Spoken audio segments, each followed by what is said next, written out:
O'rtoqlar, mana men har doimgidek shu obed paytiga to'g'ri kelib, men yuribman Food Cityda. Bozorda optimchilarni, dehqonlar bilan ham gaplashib chiqdim. Pomidorlarning har xil narxdagisi bor ekan. 2000 dan ham pomidor ko'rdim, 25000 dan ham pomidor ko'rdim bu yerda. Hozir bitta zo'r bloger bilan tanishib qoldim. Narxnoma degan akkauntlari bor ekan. Mana o'zlari. Assalomu alaykum. Qadr baland qadrdonlarim desam hamma taniydi. Vest Tashkent desam Instagram taniydi.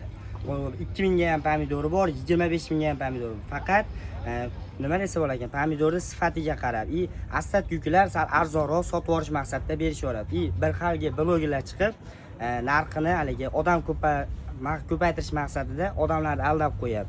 Aslani realni yaxshi pomidor olaman desangiz 15000, 17000, 20000 atrofida olasiz. Roziyisini qizillar 7000, 8000 atrofida bo'ladi. Xo'p, qarang endi Muhammad aka, eng zo'r savol sizga. Savollar biri. Menga challenge-ga aytishgan, pomidor biznes qilib bir oyda mashina sotsa bo'ladimi? Shunga siz savolga javob berasiz. U narsa sal realniroq emas. Nega? Realniroqda.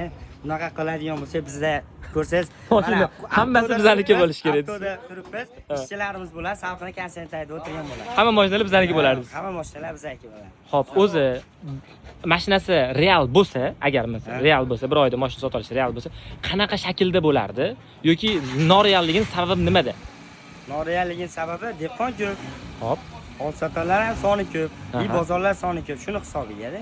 Endi hammaning rizqi, lekin tirikchilik turibdi, qozon qaynab turibdi. Xudo bergan rizqni olyapti lekin. Menga shunaqa javob berishdi. Pomidor biznesda xohlasang 2 kunda mashina sotib olishing mumkin, xohlasang 2 kunda uy-puyini ham tikib olishing mumkin deb aytishyapti. Shunaqa u yo'lga chiqaradigan odamlarda bo'ladi shu narsa. Ular katta-katta chiqargan, katta partiyalar, quralar, Isuzular chiqaradiganlarda bo'ladi. Bu narsa. Lekin bo'lganda bo'ladi, u bo'lmaganda bo'lmay qoladi-da. Chunki 100 ming dollarlar, 10 ming dollarlar, 20 ming dollarlar zararga bir kunda kirib ketganlar bor.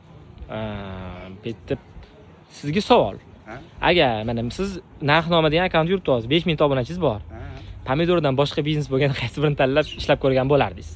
Pomidordan biznesdan tashqari endi planim bor, aslan magazin qilib berish, odamlarga bozor narxida yetkazib berish. Yetkazib berish tashkillashtir. Ya'ni hech kim 100 dollarda shunchaki tejab qolish haqida o'ylaymiz. Lekin eng qimmatli vaqtimizni tejab qolish haqida o'ylamaymiz.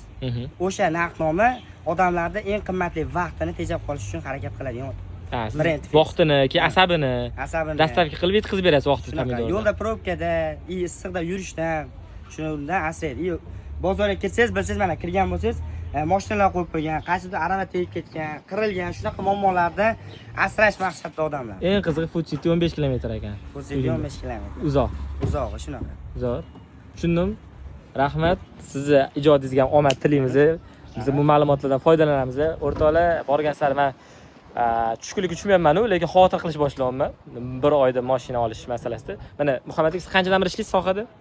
Salkam 3 yildan beri ishlayman Optivida. 3 yildan beri Optim pomidor sotayotgan odamning gaplarini eshitdik hozir. Yana aylanib ko'ramiz, kuzatishda davom etasizlar. Salomat bo'ling.